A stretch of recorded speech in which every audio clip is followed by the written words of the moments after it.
Assalamu alaikum. I hope you all will be fine. So I am here to teach you how to easily learn active voice and passive voice. We'll learn about the active voice and passive voice. Passive voice एक ऐसी चीज़ है जिसको study करते वक्त student काफ़ी confuse रहते हैं कि उनको इसकी स्टडी कैसे की जाए। अगर वो एक चीज़ याद रखते हैं तो उन्हें दूसरी चीज़ भूल जाती है। सो आज की इस वीडियो में हम सीखेंगे कि हम पैसिव वॉइस को इजीली कैसे लर्न कर सकते हैं। फर्स्ट ऑफ ऑल तो हमें मालूम होना चाहिए कि एक्टिव वॉइस किसे कहा जाता है एंड पैसिव वॉइस किसे कहा जाता है। So if we talk about the active voice, अगर हम एक्टिव वॉइस की बात करें सो एक्टिव वॉइस उन्हें कहा जाता है in which subject act upon its verb. जब सब्जेक्ट वर्ब के ऊपर एक्ट करता है तो उसे एक्टिव वॉइस कहा जाता है। But then what is passive voice, फिर हम पैसिव वॉइस किसे कहेंगे। सो लेट्स सी कि पैसिव वॉइस किसे कहा जाता है। In passive voice object is recipient of a verb's action, subject. अब पैसिव वॉइस में क्या होता है, जो सब्जेक्ट है वो एक्शन को फॉलो करता है, जबकि एक्टिव वॉइस में सब्जेक्ट स्टार्ट में दिया जाता है, पैसिव वॉइस में सब्जेक्ट एंड में दिया जाता है। यानी एक्टिव वॉइस में आपको सब्जेक्ट हमेशा वर्ब से पहले मिलेगा एंड पैसिव वॉइस में सब्जेक्ट यानी आपका काम करने वाला कोई भी नाउन या प्रोनाउन आपको हमेशा एंड में मिलेगा। So this is the main difference between active voice and passive voice. Now अब ऐसे कौन सी ट्रिक है जिससे हम इजीली तमाम के तमाम टेंसेस के पैसिव वॉइस याद कर सकते हैं या बना सकते हैं। So that is a main formula. अगर हमें मेन फार्मूला याद होगा तो हम इजीली किसी भी टेंस के पैसिव वॉइस बना सकते हैं। Now that is the main formula.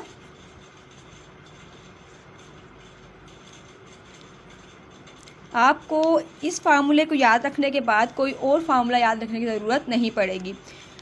We know कि पैसिव वॉइस में सबसे पहले जो चीज़ यूज़ की जाती है डैट इज़ ऑब्जेक्ट। तो आपको याद रखना है कि जब भी पैसिव वॉइस बनेगा उसमें सबसे पहले जो चीज़ यूज़ की जाएगी डैट इज़ ऑब्जेक्ट। ऑब्जेक्ट के बाद जो चीज़ यूज़ की जाएगी that is helping verb. Helping verb के बाद वर्ब पैसिव वॉइस में हमेशा थर्ड फॉर्म के अंदर पाया जाता है। उसके बाद यूज़ किया जाएगा बाय एंड एंड में आएगा subject in it objective case. So अगर आपको ये चीज़ याद हो गई देन आप किसी भी टेंस के इजीली पैसिव वॉइस बना सकते हैं।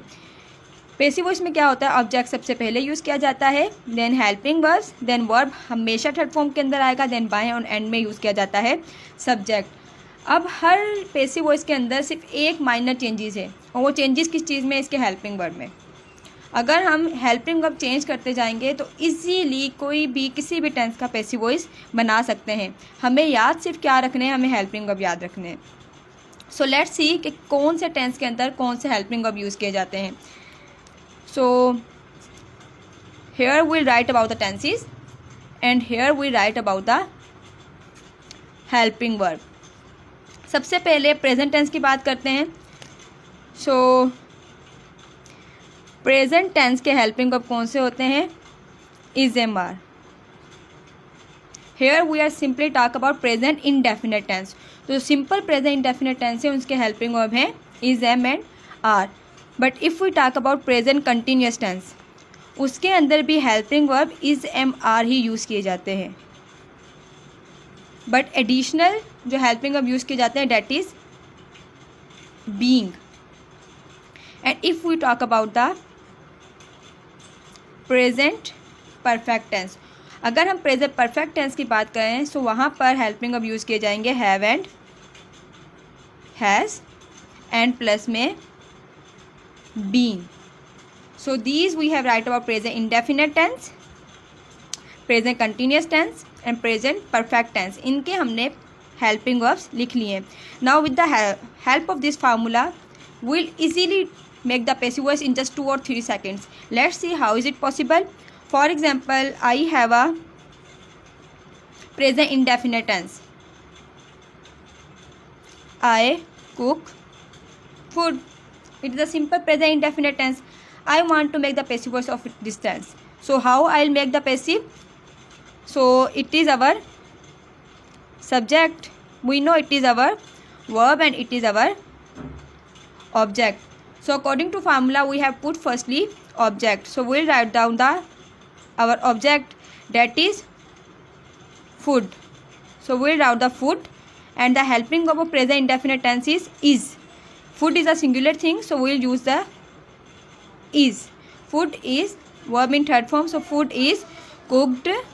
Then we use by, and I का ऑब्जेक्टिव केस हो जाएगा me. So simply we'll make the passive of the present indefinite tense. But if we have a tense present continuous like this, I cook food is present indefinite. So next example, if we talk about I am cooking the food. I am cooking the food. So again simply हमने क्या याद रखने हैं? We'll just have to remember our helping verbs. So what are the helping verbs of present continuous tense? That is am, are and being. So we know this is our subject, this is our object, and this is our verb. So first of all we write the food. Helping verb, let's see what are the helping verb of present continuous tense. That is am, are or being. So what will we use before after the food? We'll use is. The food is, then we'll use being. What is the fourth form of cooking? Yes, that is cooked. Then we use the by, and I का objective case क्या हो जाएगा? Me. So here we'll make the sentence, the food is being cooked by me. It is a simple present continuous tense. हमने क्या किया है? हमने just इसके हेल्पिंग वर्ब चेंज किए हैं और ऑटोमेटिकली हमारे पैसिव वॉइस बनते जा रहे हैं.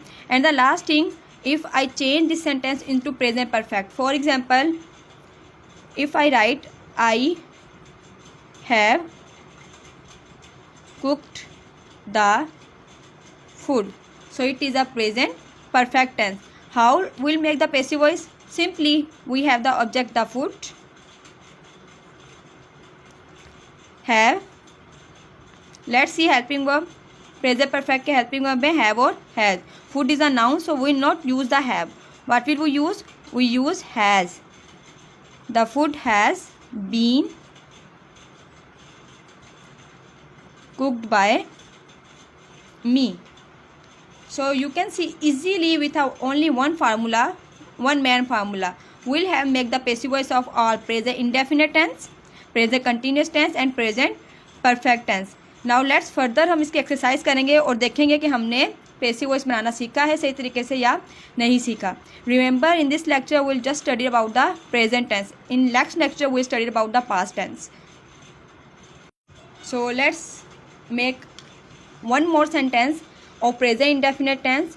The sentence is she learns grammar. It is a simple present indefinite tense. Now do you remember what are the helping verb of present indefinite tense? Yes, that are the is, am, are. So it is our subject, it is our verb and it is our object. So it will be grammar. Grammar is a singular noun. Then what will we use? Is. Grammar is learned in third form, learnt. Then by and simply उसके बाद आ जाएगा her. और अगर इसी tense का ये continuous में होता, for example she is learning grammar. So कैसे बनेगा? हमें मालूम है हमारा सब्जेक्ट वर्ब एंड ऑब्जेक्ट क्या है, और प्लस में आपको सिर्फ और सिर्फ उसके हेल्पिंग वर्ब याद रखने. सो ये हो जाएगा grammar, because grammar is a singular. Again we use is. And what are the helping of continuous? Because of this ING हम क्या यूज़ करते हैं? बीइंग यूज़ करते हैं. एंड लर्निंग हो जाएगा लर्नड बाय, एंड शी का हो जाएगा her. And if we talk about present perfect, so she has learned the grammar. It is a present perfect tense. So how will make the passive voice of this sentence? We'll take the grammar, because grammar is also singular noun, so we'll use has. Grammar has के बाद क्या use किया जाएगा passive voice में? Been. Good. Has been learned by her.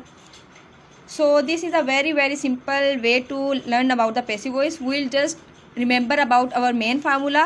What were our main formula? This one. And just remember about these helping verb.